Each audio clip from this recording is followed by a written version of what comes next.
இரட்சகருமாகிய இயேசு கிறிஸ்துவின் இனிய நாமத்தினாலே என்னுடைய காலை வாழ்த்துக்களை நான் தெரிவித்துக் கொள்கிறேன். இந்த முகாமினுடைய 3வது நாளாக நாம் கர்த்தருடைய பிரசன்னத்திலே, கர்த்தருடைய சமூகத்திலே நாம் அமர்ந்து மரியாதை போல நல்ல பங்கை கற்றுக்கொள்ளும்படியாக தேவன் மெய்யாலுமே நம்மை அவருடைய பாதத்திற்கு கொண்டு வந்தாருங்கிற சிந்தையோடு கூட நாம் தொடர்ந்து இந்த முகாமினுடைய 3வது நாளிலே நாம் இருக்கிறபடினாலே, இது விசுவாசிகள் குடும்ப முகாம் என்கிற சிந்தையோடு இருக்கிறபடினாலே, நாம் விசுவாச உள்ளவர்களாக இருக்கிறபடினாலே, நாம் விசுவாசத்தை குறித்து நாம் மறுபடியுமாக நம்மை கர்த்தருடைய சமூகத்திலே நம்முடைய விசுவாசத்தை நினைவு கூர்ந்து நாம் அவருக்கு மகிமை செலுத்துவோமாக. யோவான் எழுதின சுவிசேஷம் 1ஆம் அதிகாரம் 12வது வசனத்தை நாம் வாசிக்கலாம்.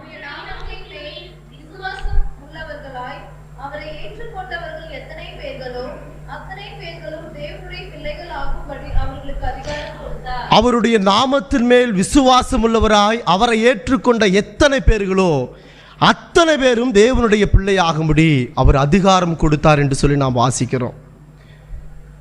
யாராய் இருந்தாலும் சரி, படித்தவனோ படிக்காதவனோ, ஏழையோ பணக்காரனோ அன்று அல்ல,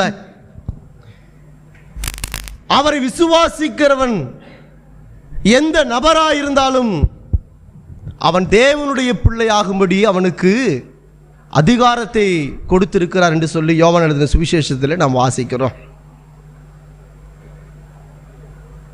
தேவன் நமக்கு கொடுத்திருக்கிற தேவனுடைய பிள்ளை என்கிற அதிகாரம் அவரை பற்றும் இருக்கிற விசுவாசத்தின் அடிப்படையில் தான் தேவன் அவருடைய பிள்ளை என்கிற அதிகாரத்தை நமக்கு தந்திருக்கிறார். இந்த கால வேளையிலே ஆண்டவர் நமக்கு கொடுத்திருக்கிற பிள்ளை என்கிற உறவை தான் அந்த நேரத்திலே நாம் நினைத்து நாம் ஆண்டவருக்கு நன்றி சொல்ல கடமைப்பட்டிருக்கிறோம். அவருடைய நாமத்தின் மேல் விசுவாசம் உள்ளவராய் அவரை ஏற்றுக்கொண்ட எத்தனை பேர்களோ அத்தனை பேரும் தேவனுடைய பிள்ளையாகும்படி அவர்களுக்கு அவர் அதிகாரம் கொடுத்திருக்கிறார். பரிசுத்த ஆவியானவர் ஒரு மனிதனிடத்தில் செயல்படுகிறது. நாம் தேவனுடைய பிள்ளை என்று ஆவியானவர் தாமே நம் ஆவியோடு கூட சாட்சி கொடுக்கிறார். நான் தேவனுடைய பிள்ளை என்று நான் சொல்ல முடியாது. பரிசுத்த ஆவியினுடைய நிறைவு, பரிசுத்த ஆவியானவர் நான் தேவனுடைய பிள்ளை என்பதை என் ஆவியோடு கூட அவர் சாட்சி கொடுக்கிற ஒரு நபராக அவர் காணப்படுகிறார். நாம் விசுவாசத்திலே நாம் தரிசித்து நடவாமல் விசுவாசத்திலே நாம் நடந்து கொண்டிருக்கிறோம் என்று வேதம் சொல்லுகிறது. நம்முடைய பரிசுத்த ஜீவியத்தில் இந்த விசுவாசம் எவ்வளவு முக்கியம் என்பதை தேவ ஆவியானவர் பரிசுத்த வேதாகமங்களிலே நம்முடைய விசுவாசத்தை குறித்து நம்மை உற்சாகப்படுத்துகிறது நாம் இங்கே வாசிக்கிறோம். விசுவாச வாழ்க்கை எவ்வளவு ஒரு சிறப்பானவைகளாய் காணப்படுகிறது. அந்த விசுவாச வாழ்க்கையிலே நம்முடைய முற்பிதாக்கள் எவ்வளவு விசுவாசத்திலே நற்சாட்சி பெற்றார்கள் என்று சொல்லி எபிரேயருக்கு நிருபம் 11ஆம் அதிகாரத்திலே விசுவாசத்தின் தகப்பன் எனப்படுகிற ஆபிரகாமை அங்கே நினைப்பூட்டுகிறதை நாம் இங்கே வாசிக்கிறோம். பிரியமானவர்களே, தேவன் நம்முடைய கரத்திலே கொடுத்திருக்கிற இந்த விசுவாசத்தை நாம் காத்து கொள்ள வேண்டியது எத்தனை அவசியம் என்பதை வேத வாக்கியங்கள் எல்லாம் நம்மை உற்சாகப்படுத்துகிறது. இந்த பரிசுத்த வேதாகமத்தில் இருக்கிற தேவனுடைய வார்த்தைகள் எல்லாம் நம்மை விசுவாசிக்க செய்கிறதாக காணப்படுகிறது. நம்முடைய ஆவிக்குரிய வாழ்க்கையிலே மிகவும் அடிப்படையாய் காணப்பட்டிருக்கிற நம்முடைய விசுவாசத்தினுடைய நிலைமையை நாம் நினைத்து நாம் பரிசோதனை பண்ணி பார்க்க வேண்டியது மிகவும் அவசியம். ஆண்டவராய் இயேசு கிறிஸ்து மார்த்தானிடத்தில் அவர் சொல்லும் பொழுது, நீ விசுவாசித்தால் தேவனுடைய மகிமையை காண்பாய். எந்த காரியத்திலும் விசுவாசம் ரொம்ப முக்கியம்.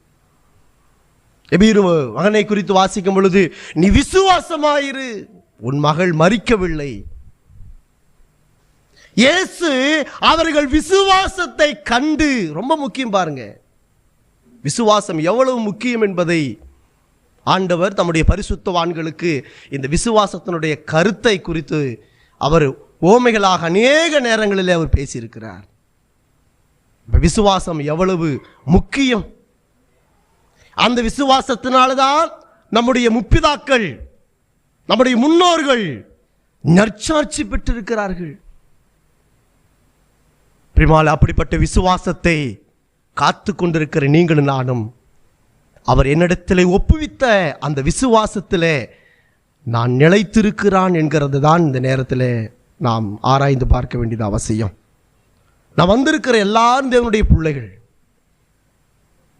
ஆனாலும் ஆண்டவர் நம்மிடத்தை எதிர்பார்க்கிற அவருடைய உறவிலே அவரோடு கூட இருக்கிற, நாம் அவரோடு கூட இருக்கிற அந்த விசுவாசத்தினுடைய அளவை நாம் சரியாக அறிந்திருக்க வேண்டியது மிகவும் அவசியம். அப்போஸ்தலனாகிய பவுல் உத்தமகுமாரனாகிய தீமோத்தேயுவுக்கு எழுதின நிருபத்தில் நான் வாசிக்கும் பொழுது 2 தீமோத்தேயு 1ஆம் அதிகாரம் 4வது வசனத்தை நான் வாசிக்கலாம். உன் மாயமற்ற விசுவாசத்தை நான் நினைவு கூறுகிறதுனால் என்னுடைய முன்னோர் முதற்கொண்டு சுத்த மனசாட்சியோடு கூட ஆராதித்து வரும் என் தேவனை தொழுது கொள்கிறேன், ஸ்தோத்திரிக்கிறேன். என் முன்னோர் முதற்கொண்டு உன்னினுள்ள அந்த மாயமற்ற விசுவாசம். பிரியமானவர்களே, உத்தம குமாரனாகிய தீமோத்தேயுவை அப்போஸ்தலனாகிய பவுல் தான் காத்து கொண்டிருக்கிற அந்த விசுவாசத்திலே மறுபடியுமாக அவர் அனல் மூட்டி நினைப்பூட்டுகிறதை நாம் இங்கே வாசிக்கிறோம். உன்னிலுள்ள மாயமற்ற விசுவாசத்தை நினைவு கூறுதினாலே என் முன்னோர் முதற்கொண்டு, அப்படியே முன்னாடி போறார், பின்னாடி போறார், என் முன்னோர் முதற்கொண்டு சுத்த மனசாட்சியோடு ஆராதித்து வந்த தேவனை நான் ஸ்தோத்தரிக்கிறேன். முற்பிதாக்கள் அவர் சுத்தமான இருதயத்தோடு நல் மனசாட்சியோடு கூட அந்த விசுவாசத்தை அவர் காத்து கொண்டார்கள். ஆகையால் தான் அப்போஸ்தலனாகிய பவுல் சொல்லும் பொழுது உன்னிலுள்ள மாயமற்ற விசுவாசம், அது உனக்குள்ள இருக்கிற மாயமற்ற விசுவாசம். பெருமாளே, நமக்குள்ள இருக்கிற மாயமற்ற விசுவாசத்தில் எப்படி இருக்கணுமா? அங்கே சுத்த மனசாட்சியோடு கூட ஆராதித்து வரும் தேவனை நான் ஸ்தோத்திரிக்கிறேன். இந்த சுத்தமான மனசாட்சியோடு கூட அந்த விசுவாசத்தை காத்து கொள்ள வேண்டியது எத்தனை அவசியம். அதே அப்போஸ்தலனாகிய பவுல் 1 தீமோத்தேயு 2ஆம் அதிகாரத்திலே அங்கே ஒரு காரியத்தை சொல்லும் பொழுது வாசிக்கலாம் பாருங்க. 2 தீமோத்தேயு ஆதலால் என் குமாரனே கிறிஸ்து இயேசுவில் உள்ள கிருபையில் பலப்படு, கிருபையிலே பலப்படு. அநேக சாட்சிகளுக்கு முன்பாக, அதுதான் முன்னாடி முற்பிதாக்கள் அந்த சாட்சியை சொல்ற, அநேக சாட்சிகளுக்கு முன்பாக நீ என்னிடத்தில் கேட்டவைகளை மற்றவர்களுக்கு போதிக்கத்தக்கதாக உண்மையுள்ள மனுஷனிடத்தில் ஒப்புவி. அந்த விசுவாசத்தை எங்க ஒப்புவிக்க சொல்றாருங்க? உண்மையுள்ள மனுஷனிடத்தில். பிரியமானவர்களே, ஆண்டவர் நம்மை உண்மை உள்ளவர்கள் என்று எண்ணிதான் விசுவாசத்தை நம்முடைய இருதயத்தில் துவக்க செய்திருக்கிறார். அதனால தான் அப்போஸ்தலனாகிய பவுல் 2 தீமோத்தேயு 9ஆம் வசனத்தில் வாசிக்கும் பொழுது 2 தீமோத்தேயு 1ஆம் அதிகாரம் 9ஆம் வசனம் வாசிக்கலாம் பாருங்க. அவர் நம்முடைய கிரியைகளின்படி நம்மை ரட்சிக்காமல், அவர் நம்முடைய கிரியையின்படி நம்மை ரட்சியாமல், தம்முடைய தீர்மானத்தின்படியும் ஆதி காலம் முதல் பாருங்க, தேவன் எல்லாவற்றையும் திட்டம் பண்ணி வைத்திருந்தார். ஆதி காலம் முதல் கிறிஸ்து இயேசுவுக்குள் நமக்கு அருளப்பட்ட கிருபையின்படியே நம்மை ரட்சித்து பரிசுத்த அழைப்பினாலே அழைத்தார். பிரியமானவர்களே, இந்த பாருங்க, இந்த விசுவாசத்திற்காக அப்போஸ்தலனாகிய பவுல் சொல்லும் பொழுது அவர் நம்முடைய கிரியின்படி நம்மை ரட்சியாமல்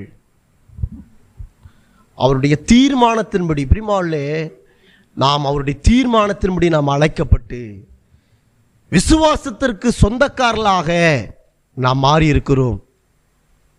ஒருவன் கிரியை செய்யாமல் பாவியை நீதிமான் ஆக்குகிற இடத்திலே ஒருவன் விசுவாசம் வைப்பானானால் அவனுடைய விசுவாசமே அவனுக்கு நீதியாக எண்ணப்படும். ஒரு கிரியும் செய்யல பாரு, நம்ம நீதிமான ஆக்க செய்தாரே, நம்மை உத்தமனாக்க செய்கிறதற்காக தம்முடைய குமாரனை பாவ மாம்ச சாயலாக பாவத்தை போக்கும் பலியாக தேவன் தம்முடைய குமாரனை இந்த உலகத்திற்கு அனுப்பி இந்த அளவாய் நம்மிடத்தில் அன்பு கூர்ந்திருந்தார். பிரியமானவர்களே, நாம் விசுவாசத்திலே பாருங்க, இந்த விசுவாசத்தினால தான் நாம் தேவனிடத்தில் சேர முடியும். வேதம் சொல்லுகிறது, விசுவாசம் இல்லாமல் தேவனுக்கு பிரியமா என்பது கூடாத காரியம். பாருங்க, விசுவாசங்கிற அந்த சிந்தை இல்லாமல் நாம் ஒருபோதும் கர்த்தருடைய சமூகத்திலே நெருங்க முடியாது. ஆனால் உத்தம குமாரனுக்கு அப்போஸ்தலனாகிய பவுல் சொல்லும் பொழுது, உன்னிலுள்ள மாயமற்ற அந்த விசுவாசத்தை நான் நினைக்கும் போதெல்லாம் என் முன்னோர் முதற்கொண்டு சுத்த மனசாட்சியோடு ஆராதிக்கும் தேவனை ஸ்தோத்திரிமால். நம்முடைய விசுவாச வாழ்க்கை சோதிக்கணுங்க. நான் ரட்சிக்கப்பட்டு 5 வருஷம் ஆச்சு, நான் ரட்சிச்சு 10 வருஷம் ஆச்சு, 5 வருஷம் ஆச்சு, அவனுடைய வாழ்க்கையில் ஒரு வளர்ச்சியும் இல்லை. நம்முடைய விசுவாசத்தில் ஏதோ ஒரு குறைவு இருக்கிறது. நம்முடைய விசுவாசத்தில் ஏதோ ஒரு குறைவு இருக்கிறது. அங்கே பவுல் சொல்லும்போது சொல்றார், உன்னினுள்ள அந்த மாயமற்ற விசுவாசம். பிரியமானவர்களே, அந்த விசுவாசத்திற்காக நீ காத்துக்கொள். அந்த விசுவாசத்தை நீ காத்துக்கொள்ள வேண்டியது எத்தனை அவசியம். 1ஆம் அதிகாரத்தில் சொல்லும் பொழுது அந்த கருப்பொருளை குறித்து, அந்த கருப்பொருள் என்ன, அந்த விசுவாசனுடைய கருப்பொருள் என்ன என்று சொல்லுது. எங்க வாசிக்கும் பொழுது 1 தீமோத்தேயு 1ஆம் அதிகாரம் 5ஆம் வசனம் வாசிக்கலாம் பாருங்க. கற்பனையின் பொருள் என்னவெனில், கற்பனையினுடைய பொருள் என்னவென்றால் சுத்தமான இருதயத்திலும் நல் மனசாட்சி. பாருங்க, என்ன மனசாட்சி? நல் மனசாட்சியினாலும் மாயமற்ற விசுவாசத்தினாலும் பிறக்கும் அன்பே. மாயமற்ற விசுவாசம், உன்னுள்ள இந்த மாயமற்ற விசுவாசத்தை கண்டு என் முன்னோர் முதற்கொண்டு சுத்த இருதயத்தோடு ஆராதிக்க, சுத்த மனதோடு ஆராதித்து வருகிற என் பிதாக்களை நினைத்து நான் உன்னை ஸ்தோத்திரிக்கிறேன். பிரியமானவர்களே, உண்மையாலுமே ஆண்டவர் பாருங்க இந்த விசுவாசத்தை நமக்கு தந்திருக்கிறார். ஆனால் சுத்த மனசோடு கூட அந்த விசுவாசத்தை நம்முடைய பிதாக்கள் காத்து கொண்டார்கள். நாமும் நம்முடைய தேவன் நம்முடைய கரங்களை கொடுத்திருக்கிற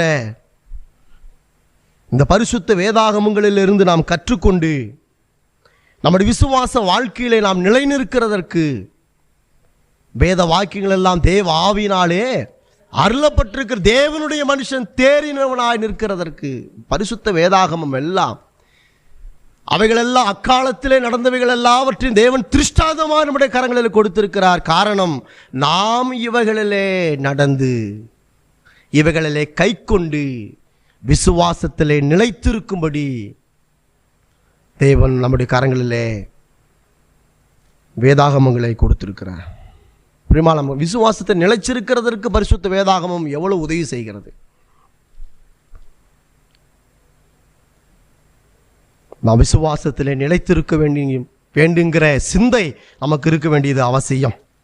அது மட்டுமல்ல, இன்னொரு வசனத்தை கூட வாசிக்கலாம். ரோமர்கள் நிருபம் 4ஆம் அதிகாரத்திலே அப்போஸ்தலனாகிய பவுல்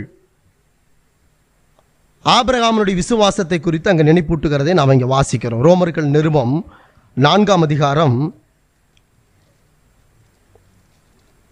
19ஆம் வசனம் வாசிக்கலாம் பாருங்க. அவன் விசுவாசத்திலே பலவீனமாயிருக்கவில்லை. பாருங்க, அவன் விசுவாசத்திலே பலவீனம். அப்ப விசுவாசத்துல பலவீனம் வருங்களா? நிச்சயம் வரும். விசுவாசத்தில் பலவீனம் நிச்சயம் வரும். விசுவாசத்தில் அவன் பலவீனமாயிருக்கவில்லை. அவன் ஏறக்குறைய 100 வயதுள்ளவனாய் இருக்கும் போது தன் சரீரம் செத்து போனதையும் சாராளுடைய கர்ப்பம் செத்து போனதையும் எண்ணாதிருந்தான். தேவனுடைய வாக்குத்தத்தத்தை குறித்து அவன் அவிசுவாசமாய் சந்தேகப்படாமல் தேவன் வாக்குத்தத்தம் பண்ணினதை நிறைவேற்ற வல்லவராய் இருக்கிறார் என்று பிரியமானவர்களே, முழு நிச்சயமாய் நம்பி தேவனை மகிமைப்படுத்தினான். ஆபிரகாமுடைய வாழ்க்கையை அங்கு சொல்லுகிறார். விசுவாசத்தில் பலவீனமாக இருக்கவில்லை. தேவனுடைய வாக்குத்தத்தம் பண்ணினதை நிறைவேற்ற வல்லவராய் இருக்கிறார் என்று முழு நிச்சயமாய் நம்பி தேவனை மகிமைப்படுத்தி விசுவாசத்திலே வல்லவனானான். விசுவாசத்தில் பலவீனமா இல்லை, ஆனால் விசுவாசத்திலே வல்லவனானான். பிரியமானவர்களே, நாம் விசுவாசத்தில் நம்முடைய குறைவுகள், ஆண்டவர் நம்ம எடுத்து எதிர்பார்க்கிற விசுவாசத்தை அவர் ரொம்ப விரும்புகிறார். பாருங்க, நம்முடைய விசுவாச வாழ்க்கை எப்படி இருக்கிறது என்பதை நாம் நினைவு கூற வேண்டியது மிகவும் அவசியம். 1 பேதுரு 1ஆம் அதிகாரம், அப்போஸ்தலனாகிய பேதுரு கூட இந்த விசுவாச வாழ்க்கை குறித்து அங்கே நினைப்பூட்டுகிறதை நாம் இங்கே வாசிக்கிறோம். 1 பேதுரு 1ஆம் அதிகாரம் 7வது வசனத்தை நாம் வாசிக்கலாம். அழிந்து போகிற பொன் அக்கினியினால் சோதிக்கப்படும். அழிந்து போகிற பொன், பாருங்க சொல்றாரு, அழிந்து போகிற பொன் அக்கினியினால் சோதிக்கப்படும். அக்கினினாலே சோதிக்கப்படும். அதை பார்க்கிலும் பாருங்க, பொன்னு அவைகளை பார்க்கிலும் அதிக விலையேற பெற்றதுமாயிருக்கிற உங்கள் விசுவாசம் சோதிக்கப்பட்டு, பிரியமானவர்களே, அந்த விசுவாசத்தை தான் மிகவும் கனமுள்ளதாய் காணப்படுகிறது. விசுவாசம் எவ்வளவு முக்கியம் பாருங்க. அழிந்து போகிற பொன் அக்கினினாலே சோதிக்கப்பட்டும் அதை பார்க்கலும் அதே அதிக வெளியேறப்பட்டதுமாயிருக்கிற உங்கள் விசுவாசம் சோதிக்கப்பட்டு இயேசு கிறிஸ்து வெளிப்படும் போது விசுவாசம் சோதிக்கப்படும். நாம் அவர் மேல் வைச்சிருக்கிற விசுவாசம் சோதிக்கப்படும். அவன் விசுவாசத்திலே பலவீனமாயிருக்கவில்லை, அவன் விசுவாசத்திலே வல்லவனாயிருந்தான். பிரியமானவர்களே, ஆபிரகாமுடைய வாழ்க்கையிலும் தேவன் சோதனையை அனுமதித்தார். நீ இப்பொழுதே தேவனுக்கு பயப்படுகிறேன் என்று அறிந்திருக்கிறேன். பிரியமானவர்களே, நாம் அவர் மேல் வைத்திருக்கிற விசுவாசத்திலே நாம் எவ்வளவு நிலை கொண்டிருக்கிறோம் என்பதை நாமே ஆராய்ந்து பார்க்க வேண்டியது எத்தனை அவசியம். ஆகையால் தானே அப்போஸ்தலனாகிய பேதுரு சொல்லும் பொழுது, அழிந்து போகிற பொன் அக்கினினாலே சோதிக்கப்படும், அதை பார்க்கிலும் அதிக விலையேறப்பட்டது. விசுவாசம் பாருங்க, அதை பார்க்கிலும் அதிக விலையேறப்பட்டது. இந்த விசுவாசத்தை எதுவரையிலும் காத்துக்கொள்ள வேண்டுமா சொல்லுகிறார் பாருங்க. கிறிஸ்துவின் வெளிப்படும் போது உங்களுக்கு புகழ்ச்சியும் கனமும் மகிமையும் காணப்படும். அவரை நீங்கள் காணாமல் இருந்து அவரிடத்திலே அன்பு கூறுகிறீர்கள். இப்பொழுதே அவரை தரிசியாமல் இருந்து அவரிடத்திலே விசுவாசம் வைத்து பாருங்க.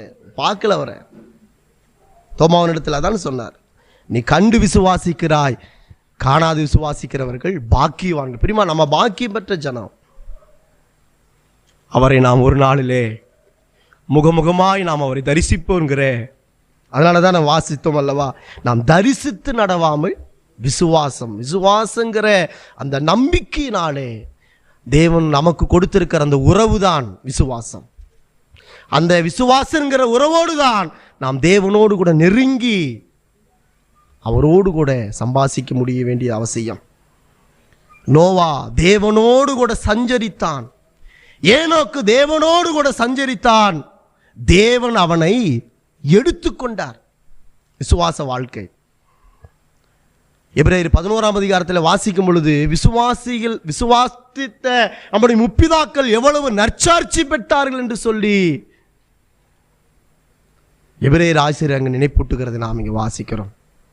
அவர்கள் எப்படி விசுவாசித்தார்களா? வாசிக்கலாம். எபிரேயர்கள் நிருபம் 11ஆம் அதிகாரம் 1-2 வசனத்தை நான் வாசிக்கலாம் பாருங்க. நம்பப்படுகிறவைகளின் உறுதியும், நம்பப்படுகிறவர்களுடைய உறுதி விசுவாசம், நம்பப்படுகிறவர்களின் உறுதியும் காணப்படாதவைகளின் நிச்சயமுமாய் இருக்கிறது, காணப்படாதவனுடைய நிச்சயமாய் இருக்கிறது. அதனாலே முன்னோர்கள் நற்சாட்சி பெற்றார்கள். அதனால்தான் முன்னோர்கள் நற்சாட்சி பெற்றார்கள். ஒருவன் காண்கிறது நம்புகிறது நம்பிக்கை அல்ல. ஒருவன் காணாததை நம்புவோமானால் அது வருகிறதற்கு பொறுமையோடு காத்திருப்போம் என்று ரோமருக்கு நிருபம் 8ஆம் அதிகாரத்தில் அப்போஸ்தலனாகிய பவுல் சொல்லுகிறார். பிரியமானவர்களே, அவர் வருகிறவர் இன்னும் கொஞ்ச காலத்தில் வருவார், தாமதம் பண்ணவே மாட்டார். நிச்சயம் ஒரு நாளிலே வருவார். நம்முடைய விசுவாசத்தில் நாம் நிலைத்திருக்க வேண்டியது எத்தனை அவசியம். ஆபிரகாம் கர்த்தர் போம் என்று சொல்லும் பொழுது அவர் தான் போகிற இடம் இன்னதென்று அறியாமல் போற பிரிமாலே கர்த்தர் போக சொன்னார், போயிட்டார். ஆகையால் தான் அவர் விசுவாசத்தினுடைய தகப்பன் என்று அவர் அழைக்கப்படுகிறார். நாம் வாசித்த ரோமர்கள் நிறுவனம் 4ஆம் அதிகாரத்தில் சொல்லும் பொழுது விசுவாசத்தின் தகப்பனாகிய ஆபிரகாம் என்று சொல்லுகிறார். பிரிமாலே நம்முடைய விசுவாசத்தை நாம் சோதிக்க வேண்டியது எத்தனை அவசியம். நம்மை நாம் அவருக்குள் இருக்கிறோம் என்பதை நம்மை நாமே ஆராய்ந்து பார்க்க வேண்டியது எத்தனை அவசியமாயிருக்கிறது. சிதறியிருக்கிற பரிசுத்தவான்களுக்கு தான் அப்போஸ்தலனாகிய பேதுரு எழுதுகிறார். பொந்து, பலாத்தியா, கப்பத்தேகி ஆகிய நாடுகளில் சிதறியிருக்கிற பரிசுத்தவான்களுக்கு அவர் எழுதுகிறார். நீங்கள் அவரை காணாமலும் இருந்து, நீங்கள் அவரை காணாமலும் இருந்து அவரிடத்திலே அன்பு கூர்ந்திருக்கிறீர்கள். அவரை நீங்கள் காணாமல் இருந்து அவரிடத்தில் அன்பு கூர்ந்து, இப்பொழுது அவரை தரிசியாமல் இருந்து அவரிடத்திலே விசுவாசம் வைத்து சொல்லி முடியாததும் மகிமை நிறைந்ததுமாயிருக்கிற சந்தோஷத்தினாலே கலிகூர்ந்து உங்கள் விசுவாசத்தின் பலனாகிய ஆத்தும ரட்சிப்பை அடைகிறீர்கள். ஒவ்வொரு நாளும் நாம் விசுவாசத்திலே நிலைத்திருக்க வேண்டியது அவசியம். பிரிமாலே நம்முடைய விசுவாசத்தை நாம் ஆராய்ந்து பார்க்க வேண்டியது எத்தனை அவசியம். 1 பேதுரு 1ஆம் அதிகாரம் அதில் 20வது வசனத்தை கூட நான் வாசிக்கலாம். 1 பேதுரு 1 பேதுரு அவர் உலக தோற்றத்துக்கு முன்னே முன்குறிக்கப்பட்டவராயிருந்து தமது மூலமாய் தேவன் மேல் விசுவாசமாயிருக்கிற உங்களுக்காக பிரிமாலே இந்த கடைசி காலங்களில் வெளிப்பட்டிருக்கிறார். அங்க சொல்லும்போது சொல்றார், அவர் உலக தோற்றத்திற்கு முன்னே அவர் குறிக்கப்பட்டவராயிருந்தும் தமது மூலமாய் தேவன் மேல் விசுவாசமாயிருக்கிற உங்களுக்காக இந்த கடைசி காலங்களில் வெளிப்பட்டார். பிரிமால் நமக்காக அவர் வெளிப்பட்டிருக்கிறார். இந்த கடைசி காலங்களில் நாம் அவர் மேல் விசுவாசம் வைக்கிறதற்காக அவர் வெளிப்பட்டார். அடுத்த வசனம் வாசிக்கலாம். உங்கள் விசுவாசமும் நம்பிக்கையும் தேவன் மேல் இருக்கும்படி அவரை மரித்தோர்ந்து எழுப்பி அவருக்கு மகிமையை கொடுத்தார். உங்கள் விசுவாசம் தேவன் மேல் இருக்கும்படிக்கு பாருங்க, நாம் அவரை அதனாலதான் நம்ம வாசிக்கிறோம், அவருடைய நாமத்தின் மேல் விசுவாசம் உள்ளவராய் அவரை ஏற்றுக்கொண்ட எத்தனை பேர்களோ அத்தனை பேரும் தேவனுடைய பிள்ளையாக முடியும், அவர்களுக்கு அதிகாரம். அப்ப இங்கே நாம் வாசிக்கும் பொழுது உங்கள் விசுவாசமும் நம்பிக்கையும் தேவன் மேல் இருக்கும்படி அவரை மரித்தோர்ந்து எழுப்பி அவருக்கு மகிமையை கொடுத்தார். பிரிமால் நாம் அவரை விசுவாசிக்கிறதற்காக அவரை மரித்தோர்ந்து எழுப்பி பிதாவாகி தெய்வம் அவருக்கு மகிமையை கொடுத்திருக்கிறார். நான் வாசிக்கிற ரோமர்கள் நிருபம் 10ஆம் அதிகாரத்தில் நாம் எப்படி அவரை ஏற்றுக்கொண்டு நாம் ரட்சிக்கப்பட்டு நாம் விசுவாசிகள் ஆகுகிறோம் என்று சொல்லி அப்போஸ்தலனாகிய பவுல் ரோமாபுரி சபைக்கு அவர் நினைப்பூட்டுகிறார். வாசிக்கலாம். ரோமர்கள் நிருபம் 10ஆம் அதிகாரம் 7ஆம் வசனத்திலிருந்து வாசிக்கலாம் பாருங்க. அல்லது கிறிஸ்துவை மரித்தோரிலிருந்து ஏறிவர பண்ணும்படி பாதாளத்திற்கு இறங்குகிறவன் யார் என்று உன் உள்ளத்திலே சொல்லாதிருப்பாயாக என்று சொல்லுகிறதும் அன்றி, இந்த வார்த்தை உனக்கு சமீபமாய் உன் வாயிலும் உன் இதயத்திலும் இருக்கிறது என்றும் சொல்லுகிறது. இந்த வார்த்தை நாங்கள் பிரசங்கிக்கிற விசுவாசத்தின் வார்த்தையே. இந்த வார்த்தை நாங்கள் பிரசங்கிக்கிற வார்த்தை, விசுவாசத்தினுடைய வார்த்தை. அது ரொம்ப முக்கியம் பாருங்க, விசுவாசத்தினுடைய வார்த்தை. பிரிமால் தேவனுடைய வார்த்தை நம்ம விசுவாசிக்க செய்கிறது, அவருடைய வார்த்தை. அடுத்த வசனம் வாசிக்கலாம் பாருங்க, எப்படி இதை செய்கிறதா. உன் வாயினாலே அறிக்கையிட்டு, கர்த்தராகிய இயேசுவை உன் வாயினாலே நீ அறிக்கையிட்டு தேவன் அவரை மரித்தோரிலிருந்து எழுப்பினார் என்று இதயத்திலே விசுவாசித்தால் தேவன் மரித்தோரிலிருந்து எழுப்பினார் என்று உன் இருதயத்திலே விசுவாசித்தால் ரட்சிக்கப்படுவாய். எளிமையான முறையை அவர் கற்றுக் கொடுக்கிறார். நாம் விசுவாசிகள் ஆகுகிறதற்கு என்ன வழி? அவருடைய நாமத்து மேல் விசுவாசம் உள்ளவர்களாக அவரை ஏற்றுக்கொண்டவர்கள் எத்தனை பேர்களோ அத்தனை பேரும் தேவனுடைய பிள்ளை. எப்படி ஏற்றுக்கொள்ள வேண்டாம் சொல்லுகிற வாசிக்கலாம் பாருங்க. நீதி உண்டாக இருதயத்திலே விசுவாசிக்கப்படும். இருதயத்திலே விசுவாசிக்கப்படும். ரட்சிப்புண்டாக வாயினாலே அறிக்கை பண்ணப்படும். பிரியமானவர்களே, நாம் விசுவாசத்திலே நிலைத்திருக்கிறதற்கு தேவனுடைய பாடு மரணங்களை நாம் நினைத்து அவருக்கு நன்றி சொல்லணும். பாடு மரணங்களை நினைத்து அதில் விசுவாசிக்கிறவர்களா அந்த விசுவாசத்தில் இன்னும் அவருடைய பாடு மரணங்களை நினைக்கும் போதெல்லாம் அவர் நமக்கு கொடுத்திருக்கிற ரட்சிப்பினுடைய விலை என்பதை நாம் அறிந்து கொள்ள முடியும். நம்ம ஒரு பாடலை பாடுகிறோமா இல்லைங்களா? விலையேற பெற்ற திரு ரத்தமே அவர் விழாவினின்று பாயுதே, விலையேற பெற்றோனா என்னை மாற்ற விலையாக இந்த நரே, விலையேற பெற்றோனா என்னை மாற்ற விலையாக இந்த என்னை விலையேறப்பட்டவனாய் ஆக்குகிறதற்காக பிரிமால்வே விலையில்லாதவரை மாசற்ற விலையேறப்பட்ட இரத்தத்தை சிந்தி நம்மை விலைக்கரையமாய் அவர் மீட்டுக் கொண்டார். இந்த விசுவாசத்தினுடைய விலை என்பதை நமக்கு தெரியல பாருங்க. இந்த விசுவாசத்தினுடைய விலை அவருடைய குமாரனாகிய இயேசு கிறிஸ்து என்பதை நாம் நினைவு கூறலாம். அப்படி குமாரனாகிய இயேசு கிறிஸ்து விலையாக தன்னை கொடுத்துதான் இந்த விலையாகிய விலையேறப்பட்ட விசுவாசத்தை உங்கள் விசுவாசமும் நம்பிக்கையும் தேவன் மேல் இருக்கும்படிக்கு அவரை மரித்தோர்ந்து எழுப்பி தேவன் அவருக்கு மகிமையும் கனத்தையும் கொடுத்திருக்கிறார். பிரியமானவர்களே, நாம் அவர் மேல வச்சிருக்கிற நம்பிக்கை, இயேசு கிறிஸ்து மேல் வச்சிருக்கிற நம்பிக்கை தான், அதுதான் விசுவாசம். இன்னும் சில வாசங்களை வாசித்து நான் நிறைவு செய்கிறேன். யூதா எழுதின பொதுவான நிருபம், யூதா 1ஆம் அதிகாரம் 3ஆம் வசனத்திலே கூட அப்போஸ்தலனாகிய பிரியமானவர்களே, பொதுவான ரட்சிப்பை குறித்து உங்களுக்கு எழுதும்படி நான் மிகவும் கருத்துள்ளவனாகையால் பாருங்க, இந்த பொதுவான ரட்சிப்பை குறித்து நான் மிகவும் கருத்துள்ளவனாய் இருக்கிறபடியால் பரிசுத்தவான்களுக்கு ஒரு விசை ஒப்புவிக்கப்பட்ட விசுவாசம் யாருக்கு ஒப்பு கொடுக்கப்பட்டிருக்கிறது என்றால் பரிசுத்தவான்களுக்கு.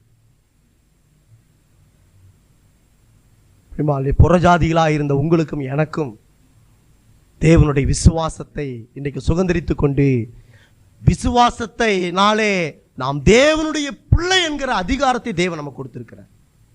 இங்க வாசிக்கும் பொழுது அங்க சொல்றாரு, பரிசுத்தவான்களுக்கு ஒரு விசை ஒப்புவிக்கப்பட்ட விசுவாசத்திற்காக நீங்கள் தைரியமாய் போராட வேண்டும் என்று. இரண்டாவது காரியம், இந்த விசுவாசத்திற்காக தைரியமா போராடணும். ரொம்ப முக்கியமா இருக்கு, தைரியமாய் போராடணும்.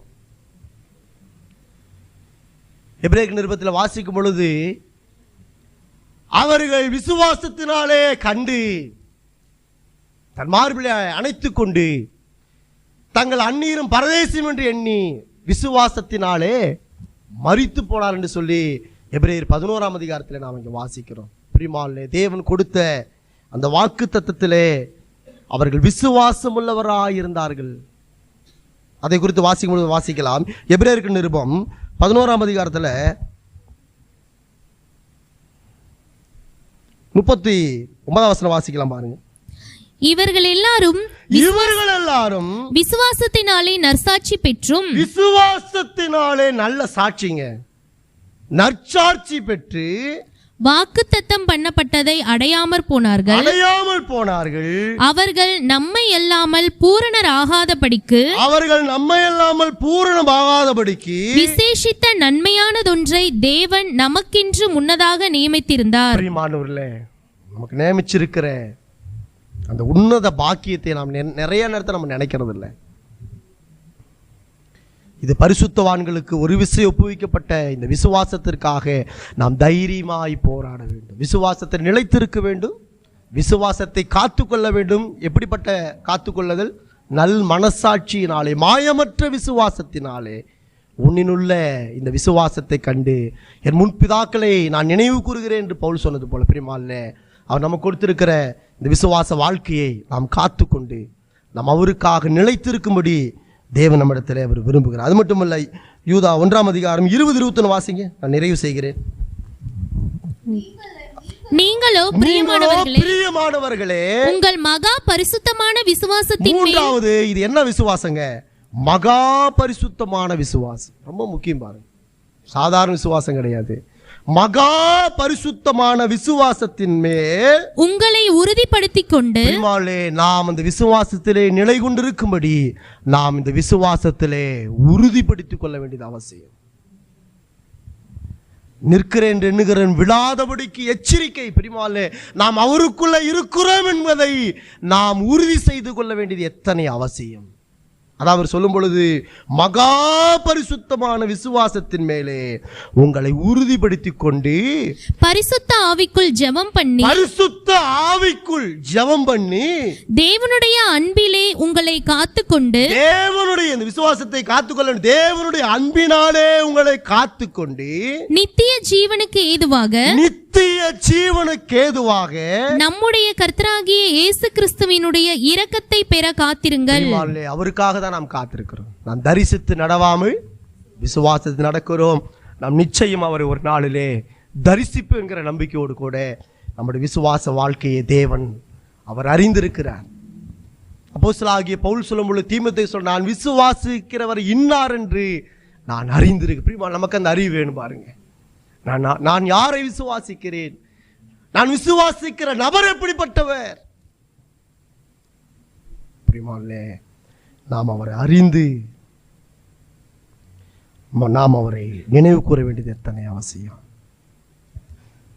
விசுவாசத்திலே நிலை கொண்டு நல் மனசாட்சியினாலும் சுத்த மனசாட்சியினாலும் தேவனுடைய விசுவாசத்திலே நாம் நிலை கொண்டு அவருடைய விசுவாசத்திலே என்றென்றைக்கும் வேறு கொண்டவர்களாக நிலை கொண்டவர்களாக அவர் நம்ம கொடுத்திருக்கிற விசுவாசத்தில் நிலைத்திருந்து நம் கண்களை மூடலாம். நம்முடைய விசுவாச வாழ்க்கையை ஆராய்ந்து பார்க்கிற நம்முடைய தேவன் எபிரேயர் 12ஆம் அதிகாரம் 1ஆம் வசனம் வாசிக்கும் பொழுது, மேகம் போன்ற இத்தனை திரளான சாட்சிகள் நம்மை சூழ்ந்து கொண்டிருக்க, பாரமான யாவற்றையும் நம்மை சுற்றி இருக்கிற பாவங்களை தள்ளிவிட்டு அந்த விசுவாசத்தை துவக்கினவரும் முடிக்கிறவருமான இயேசு கிறிஸ்து நமக்கு நியமிக்கப்பட்டிருக்கிற அந்த ஓட்டத்திலே நாம் பொறுமையாய் ஓட வேண்டும் என்று தேவாவியானவர் தம்முடைய வார்த்தையினாலே நம்மை பலப்படுத்தியிருக்கிறார். நாம் பொறுமையோடு அந்த விசுவாசத்தை காத்து கொண்டு நல் மனசாட்சியினாலும் சுத்த இருதயத்தோடு தேவன் நம்முடைய வாழ்க்கையில கொடுத்த அந்த விசுவாசத்தை காத்து கொண்டு அவருக்காக நிலைத்திருக்கிறதற்கு, அந்த விசுவாசத்தை நிலை கொண்டிருக்கிறதற்கு, மகா பரிசுத்தமான விசுவாசத்திலே உறுதிப்படுத்திக் கொள்ளுகிறதற்கு, தேவனுடைய அன்பிலே நாம் காத்துக்கொண்டு நம்முடைய இரட்சகராகிய இயேசு கிறிஸ்து மகிமையிலே வெளிப்படும் நாள் வரைக்குமாக நாம் நமக்கு தந்திருக்கிற அந்த விசுவாசத்திலே நாம் பொறுமையோடு நின்று பொறுமையோடு காத்துக்கொண்டு நம்முடைய எஜமானுக்கு உண்மையுள்ளவர்களாக நம்முடைய விசுவாசத்தை காத்துக்கொள்ள, நல்ல போராட்டத்தை போராடினேன், ஓட்டத்தை முடித்தேன், விசுவாசத்தை காத்துக்கொண்டேன் என்று சொல்லி பவுல் நினைப்பூட்டுகிறது போல நம்முடைய வாழ்க்கையிலும் தேவன் நமக்கு கொடுத்திருந்த இந்த விசுவாசத்தை காத்துக்கொண்டு ஒரு விஷயம் ஒப்புவிக்கப்பட்டிருக்கிற இந்த விசுவாசத்திற்கான தைரியமாய் போராடுகிறதற்கு தேவாவியானவர் நம்மை தம்முடைய வல்லமையின்படியே தம்முடைய மிகுந்த கிருபையின்படியே நம்மை வழி நடத்துவாராக. அவருடைய நாமம் இன்றும் என்றும் மகிமைப்படுவதாக. ஆமென்.